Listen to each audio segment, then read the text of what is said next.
Good evening, ladies and gentlemen. Shall we conversate? She's aware, very much aware of the body parts laid bare. After all, that's what she's selling, her body, herself. I mean, didn't you hear me? I said she's aware.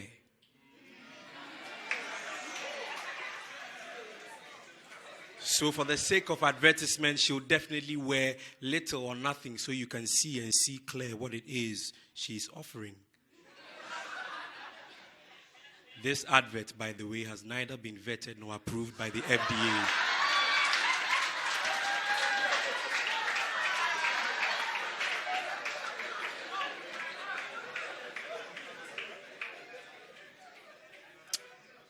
Like I said, this advert has neither been vetted nor approved by the FDA. Anyway, I remember when I first began hearing of this phenomenon, I felt so much pity for these girls, even though I was very young.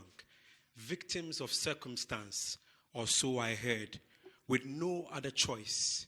Therefore, their living had to be earned every night by putting their bodies up for sale on the decks of hardship, the mean streets.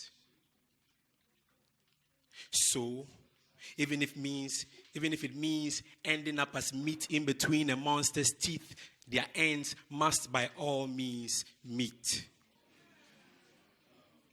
Sadly, for a good number of these girls, their ends, by various means, they did meet through brutal murder, fatal abortions. Sometimes their hardship hustle simply settled them at the docks, only to be diagnosed with HIV/AIDS. A slow but sure helping hand to their untimely graves. Ladies and gentlemen, these realizations moved a young me to make a vow that when I grew up and made a ton of money, I would provide these girls with the way out. In fact, that's what I'll call the Project 2, the way out, codename Project 2.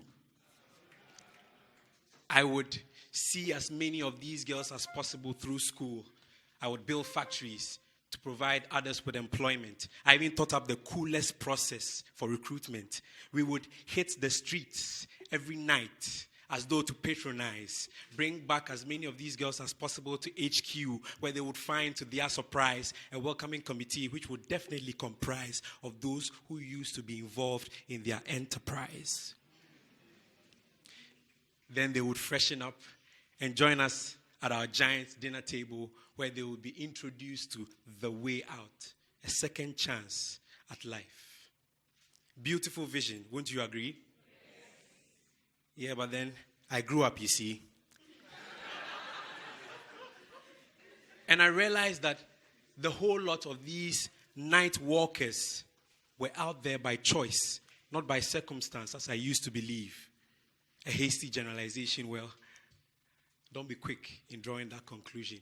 So please hear me out first. Or you might as well do your own research. Head over to Kuala, where some of these girls stand, and find out their stance, whether choice or circumstance.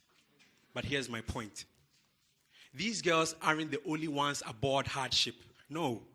There are many, many others out there, in fact, even in here, who were dealt the same bad hand by life, if not even worse.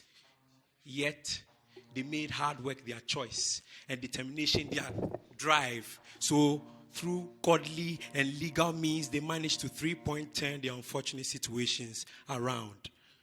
So tell me, what stops these girls from doing the same? It's not like the others had an extra brain. Let me share with you what I believe influences this choice. Number one, laziness, the obvious guess. Number two, greed. Somebody say greed. Yeah, greed. That word will make you confuse wants for needs. I mean, some of these girls are out there sleeping around just so they can afford expensive weaves. Others are swapping their dignities at Circle for iPhone 11 Pros. Need you ask why they are even called Pros?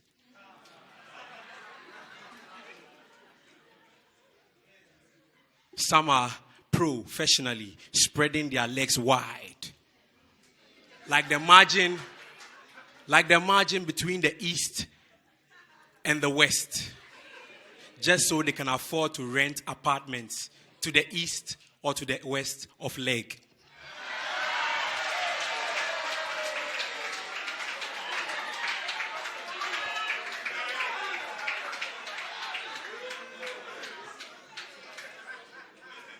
Greed.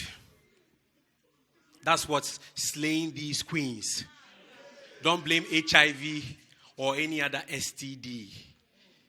I mean, you can tell from the tone of my voice that I've moved on from pity. No, instead, I'm just angry. Angry that my father's creation are by their own hands degrading. And on their God-given potentials, they are comfortably sleeping. So with this piece, I decided to wake them up and remind them that they weren't created to be anybody's piece of meat, but to be the best they could possibly be. Women of beauty, virtue, and dignity. I hope they hear this piece. I hope they hear this piece and remember that no matter how hard things may seem, prostitution is a no-no. They don't have to go to that extreme. I hope they hear this piece. I hope they hear this piece and find that contentment is key. The key to unlocking the shackles of greed binding their feet so they can walk free. I call this piece The Way Out. Peace.